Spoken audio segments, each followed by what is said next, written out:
Salut à tous, soyez les bienvenus sur Quad Studio, c'est Alexis, je suis très heureux de vous retrouver aujourd'hui. Aujourd'hui, on va continuer notre petite série sur les groupes de pistes et on va s'attaquer au couple basse-batterie.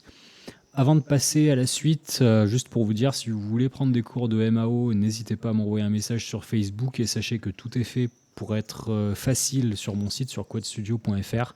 Même chose si vous souhaitez que je vous produise, que je mixe ou que je masterise votre musique. Voilà. Maintenant, c'est parti, jingle.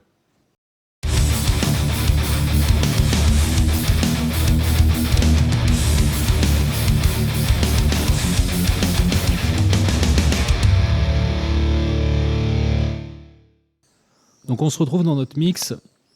Alors ce qu'il faut savoir, déjà, donc pour la batterie, je me base sur mon VSTI Steven Slate 5.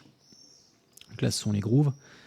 De mémoire, j'utilise le kit Metalman qui est fourni dans le pack Steven Slate 5.5. Je compresse la batterie avec un compresseur de type FET, qui est le fétiche d'Analog Obsession. J'utilise ensuite un égaliseur pour accorder la batterie.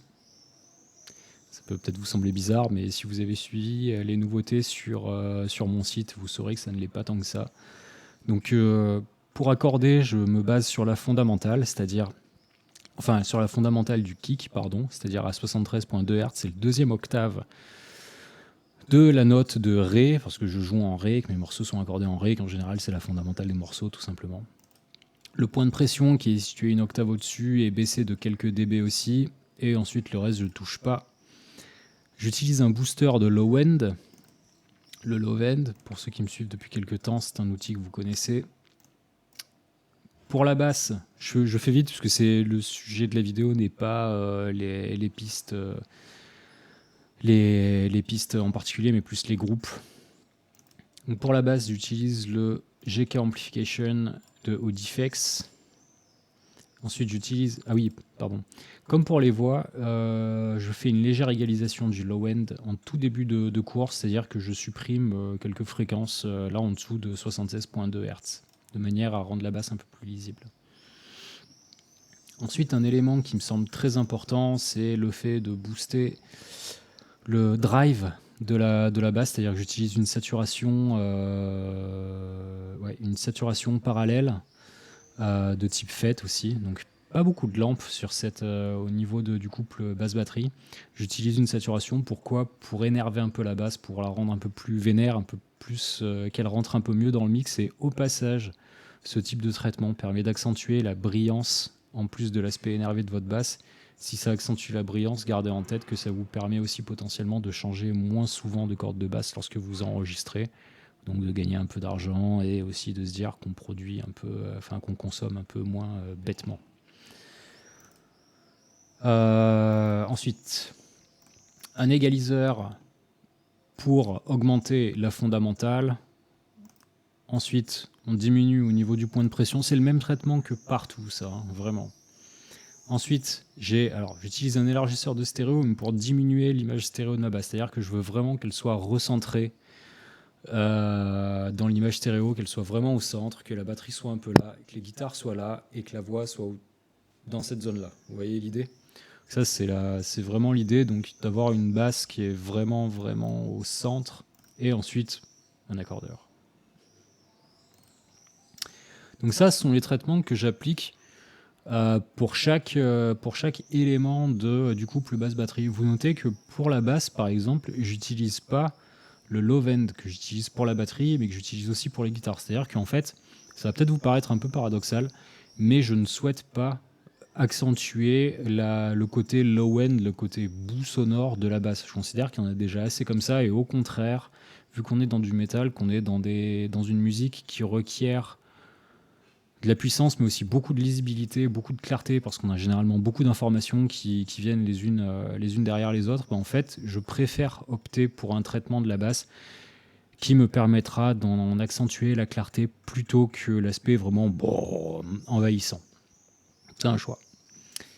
Et ensuite, au niveau vraiment du groupe de pistes, j'utilise la Même topo, pareil que pour les autres pistes, le Show Tape Model qui est une émulation de magnétophone à bande, c'est vraiment un super bon plugin, hein. Vraiment je vous le conseille, je le fous partout, enfin pardon, je le mets partout en ce moment, enfin pour moi c'est vraiment du bon matos, même preset, all tape, l'idée c'est qu'en fait c'est de donner l'impression que chaque instrument a été utilisé, a été enregistré sur des vieux magnétophones à bande, ça permet d'avoir cette couleur analogique, pour moi c'est très intéressant.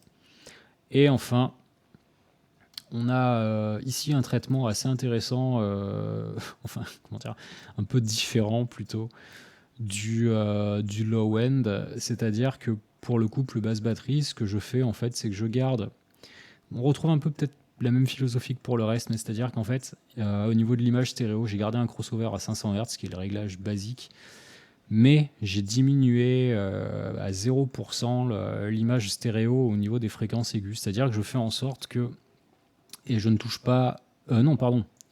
J'ai diminué l'image stéréo des fréquences graves et j'ai conservé l'image stéréo au niveau des aigus de façon standard. Donc en fait, on retrouve la même philosophie comment dire, que pour la basse, si je vous dis pas de bêtises, mais en un petit peu différent dans la mesure en fait où on a vraiment un resserrement du bas de l'image stéréo et on a une accentuation ici, on laisse tel quel au niveau des fréquences hautes de manière à créer de la clarté et à recentrer tout ce qui est fréquence basse au niveau du centre. Voilà, donc c'est tout pour cette vidéo. C'est un petit peu plus court parce que sur le bus, il y a un petit peu moins de choses à dire. Il y a pas mal de traitements qui sont appliqués directement sur la basse et sur la batterie. Je vous montre un petit peu ce que ça donne sur l'ensemble.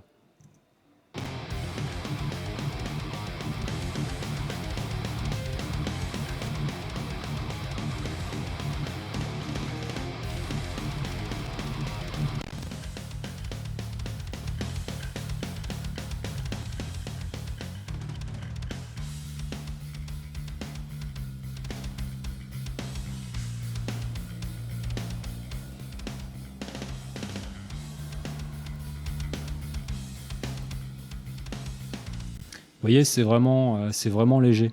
On a fini pour aujourd'hui. L'idée, en fait, derrière ça, c'est de vous montrer que, notamment dans ce traitement-là, on n'est pas sur un traitement qui est super vénère ou ce genre de choses, parce qu'on garde toujours la même philosophie qui consiste à se dire qu'on doit faire en sorte d'intégrer les éléments bien comme il faut, de faire ressortir leur caractère, de les intégrer un peu comme on souhaite dans l'image, mais c'est pas énormissime.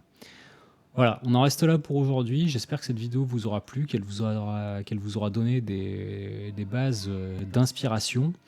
Si vous souhaitez prendre des cours de MAO en ma compagnie, n'hésitez pas, le site de Code Studio est fait pour ça. Si vous souhaitez que je vous produise, que je mixe ou que je masterise votre musique, pareil, n'hésitez pas, envoyez-moi un message, allez voir sur Code Studio, vous verrez, les choses sont faites de façon simple. Moi je vous dis à bientôt, ciao ciao.